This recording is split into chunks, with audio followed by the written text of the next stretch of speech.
সংলাপ, নির্বাচন, সংস্কার সব কিছুই তো মানুষের জন্যে। এবং সেখানে মানুষ যদি নিজে সংস্কার না হয়, তার মানসিকতা যদি সংস্কার না হয়, তার চিন্তাধারায় যদি সংস্কার না হয়, চিন্তাধারা যদি গণতান্ত্রিক না হয়, তাহলে আপনি সংবিধান যত পরিবর্তন করেন, আইন যত পরিবর্তন করেন, কোনো কাজ হবে না। অর্থাৎ জনগণের ইচ্ছার প্রতিফলন ঘটতে হবে এই রাষ্ট্র ব্যবস্থা পরিচালনার ক্ষেত্রে। জনগণের ইচ্ছের প্রতিফলন। গত 3টি নির্বাচন সম্পর্কে প্রধান অভিযোগ কি? বিরোধী দল অংশ নেক বা না নেক, জনগণের ইচ্ছের প্রতিফলন ঘটেনি। এখন ভবিষ্যতে প্রথমত হচ্ছে এই সংবিধান সংস্কার কমিশনের প্রধান দায়িত্ব হবে যে জনগণের ইচ্ছার প্রতিফলন হবে, নির্বাচনের মাধ্যমে হবে, দেশ শাসনেও হবে। শুধু নির্বাচন হলো, আর নির্বাচিত যারা হলেন তারা গণতন্ত্রকে পাত্তা দিলেন না, গণতন্ত্রকে গ্রাহ্য করলেন না, তাহলে তো যে উদ্দেশ্যে নির্বাচন, যে উদ্দেশ্যে গণতন্ত্র, সেটি কার্যকর হবে না, সেটি বাস্তবায়ন হবে না।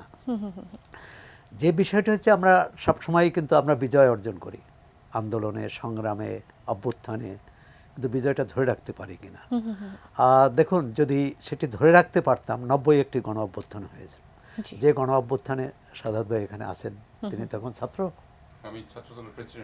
ইনি ছাত্র দলের নেতা ছিলেন। ছাত্রই কিন্তু সেই আন্দোলনেও কিন্তু ছাত্রই নেতৃত্ব দিয়েছিলেন, মানে সম্মুখ সারিতে।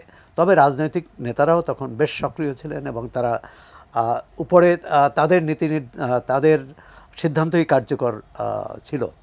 এবারে যদি আমাদের 90-এর গণ আন্দোলনের যে উদ্দেশ্য ছিল, 3 জোটের রূপরেখা ছিল, সেই রূপরেখা অনুযায়ী দেশ পরিচালিত হতো, একে অপরকে সহ্য করত। সানবিট সব দিবে সামাল। সানবিট ম্যাজিক প্রেস, ডিশওয়াশিং এর মাথা ঘোরানো সলিউশন।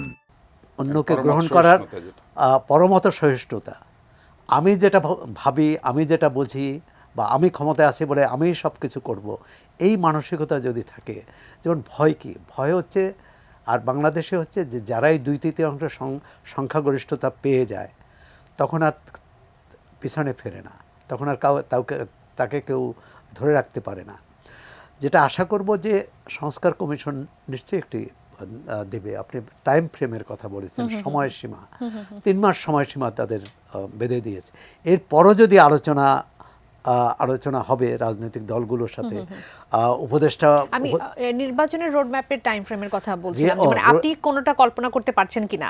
কারণ সবারই তো প্রত্যাশা যে খুব দ্রুত সময়ের মধ্যে যাতে একটা সময়সীমা কিন্তু বলেছেন সেনাপ্রধান বলেছেন, এবং সেটা আমি অযৌক্তিক মনে করি না। এক্ষেত্রে হয়তো মানে যদি অন্তর্বর্তী সরকার অথবা যারা সংস্কার কমিশনে আছেন পেশাজীবী যদি মনে করেন যে এজন্য হয়তো আরও 6 মাস প্রয়োজন হতে পারে, তবে 1.5 থেকে 2 বছরের বেশি হওয়ার কোনো যুক্তি নেই। অন্তর্বর্তী সরকারের পক্ষ থেকে বলা হচ্ছিল যে সম্প্রতি নর্থ সাউথ বিশ্ববিদ্যালয়ের একটি জরিপ বের হয়েছে, তাতে কিন্তু দেখা গেছে 53% বলেছে এই সরকারের মেয়াদ হওয়া উচিত 1.5 থেকে 2 বছর। 47% বলেছে যে না, 2 থেকে 3 বছর। তো সুতরাং এখানেও কিন্তু স্পষ্ট যে সংখ্যাগরিষ্ঠরা চাচ্ছে যে 2 বছরই। আবার 2 বছরের ব্যাপারে আমাদের একটা শঙ্কাও আছে। সেনা সমর্থিত তত্ত্বাবধায়ক সরকার 2 বছর ছিলেন, তারা প্রথমে চেয়েছিলেন কিন্তু আওয়ামী লীগ, বিএনপি, কোনো রাজনৈতিক নেতৃত্বই থাকবে না, মানে দেশ শাসন করবে না, তারাই শাসন করবে, সামনে একটি বেসামরিক আদল থাকবে। কিন্তু পরে তারা পারেনি সেটা, এ কারণে দ্রুত নির্বাচন দিয়েছে।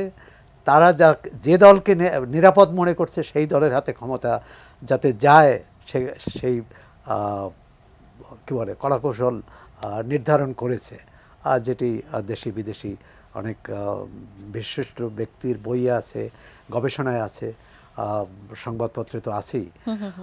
এখন এবারে কি হবে? আমি মনে করি যে এবার একটু নতুন বাস্তবতা। ছাত্র আন্দোলন করেছে, তাদের মূল কথাই হচ্ছে বৈষম্যের বিরুদ্ধে এবং ন্যায্যতা প্রতিষ্ঠা। তাই ন্যায্যতা সব ক্ষেত্রে হবে, এবং সেক্ষেত্রে একটি গত 3টি নির্বাচন অন্তর্ভুক্তিমূলক হয়নি, জনগণ ভোট দিতে পারেনি। এই যে প্রচণ্ড ক্ষোভ বিগত সরকারের বিরুদ্ধে, সেটা একটা বড় কারণ ছিল যে 8-এর পর যারা ভোটার হয়েছে তারা ভোট দিতে পারেনি, একটা বড় অংশ। সুতরাং তরুণদের ক্ষোভ ছিল। ভবিষ্যতে নির্বাচনী ব্যবস্থাটা এমন করতে হবে, গণতান্ত্রিক ব্যবস্থা এমন করতে হবে যাতে অন্তত মানুষের ভোটাধিকার বঞ্চিত না হয় কোনোভাবেই। তারপর দেশ শাসন কীভাবে, সেখানে শুধু ভোটাধিকার নিশ্চিত হলেই কিন্তু গণতন্ত্র আসবে না। পরবর্তীকালে প্রতিটি ধাপের, এবং সেটি ক্ষমতাসীনদেরই দায়িত্ব বেশি, একই সঙ্গে বিরোধী দলেরও। আমাদের এখানে যারা ক্ষমতায় যান তারা সব কিছু দখল করতে চান, আর যারা বিরোধী দলে থাকেন তারা সংসদের চেয়ে রাজপথ কি